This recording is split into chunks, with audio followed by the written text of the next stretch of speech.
You hear me well? Check, 1, 2, check, check.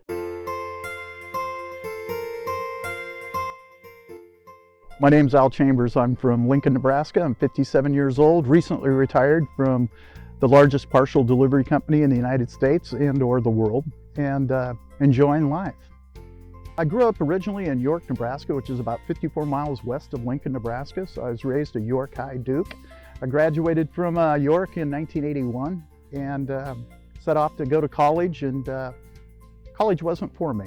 I learned after about 18 months that I needed to find my calling, which I didn't know what it was, but it took about 4 or 5 years.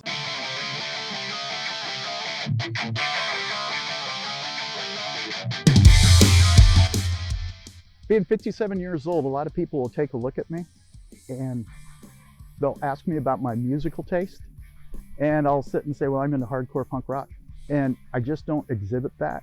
You know, the mohawk hairdos and the pins, that's long bygone era, but I have always been into music that's 3 chords real fast and really loud. What I like about the punk rock scene is it doesn't matter if you're Republican or Democrat, liberal or conservative, progressive, whatever. Everybody's there for the band. When I've gone to a live show and the band is enticing everybody to get a mosh pit or 2 circle pits going, some bands have said, the only rule here today is if you knock somebody down, you pick them back up. I think that's a good rule, not just at a concert venue. I think this world is very devoid of when people knock somebody down, somebody's there to pick them back up. What are the things that have influenced me in my life today? I'd have to say, first off, Bill W. and Dr. Bob. They were the people that created the first 12-step support group in the United States back in 1935. I've not always lived my life in the correct manners. I come from a family that has a heavy amount of alcohol and drug addiction to it. And I'm proud to say I've been clean and sober for 34 years. Another thing that influenced me was my parents. The last thing that probably really influenced me is between those 2 factors, the way I live my life, the way I treat my fellow man.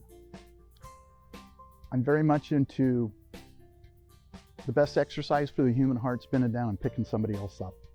1986, I was probably about 24 years old, and I noticed I had a strange lump. And it was a lump in a place that I thought was very odd, and my parents quickly said, you need to go to see somebody. I called a doctor here in Lincoln, and he says, you don't need to see me, you need to see a urologist, somebody that specializes in that area of the body. Within 2 days, I was diagnosed with stage 1 testicular cancer. From that point on, I had what I'd call the $1 million experience I wouldn't pay a dime for. But I really learned a lot about life at the age of 24, that life's not fair, and that anything can happen, and not to take life for granted. In 2012, I was diagnosed with skin cancer. It was a minor form, but the minor form could also grow into melanoma if it was left unchecked. Luckily, I got it checked. And a year after that, I was diagnosed with stage 2 colon cancer.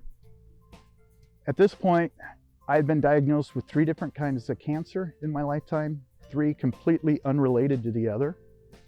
And at my oncology practice that I'd gone to, they said if I get 2 more, I will tie the record. And it's not really a record I want to tie.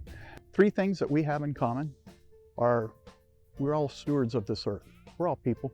Doesn't matter where you live, what country, we're people. I think deep down we all love our families.